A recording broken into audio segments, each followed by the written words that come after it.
Isang mapagpalang araw po sa ating lahat. Ako po si Nicole Castillo and welcome po sa aking daily devotion. So, ang topic po natin ngayon is Second Coming of Christ. So, the Second Coming of Christ is the sudden, personal, visible, and bodily return of Christ from heaven to earth. As He promised throughout Scripture, unlike His first coming in humility, His return will be in power and glory, bringing final judgment and the consummations of all things.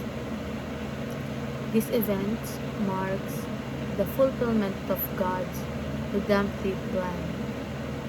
Christ will raise the dead, gather His people, punish the weak, and usher in the perfect new heavens and new earth.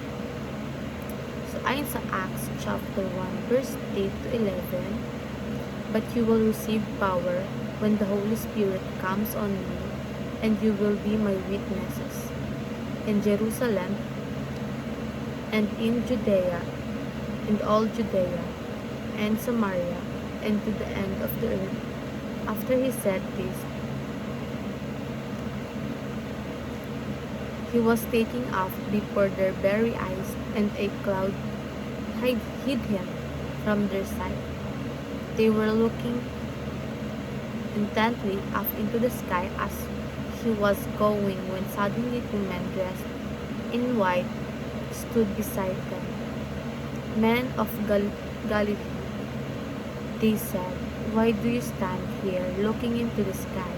The same Jesus who has been taken from you into heaven will come back in the same way you have seen him go into heaven.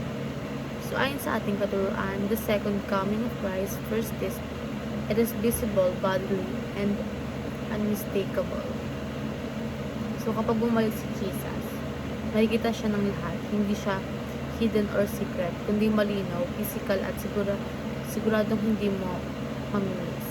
So next is, it is both salvations and judgment. So para sa mga sumasampalataya, pagbabalik niya ay kaligtasan at katuparan ng pangako. Pero para sa mga tumanggi, ito ay paghukom.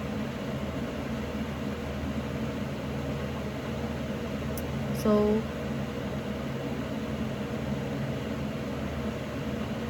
para sa iba, paghukom siya.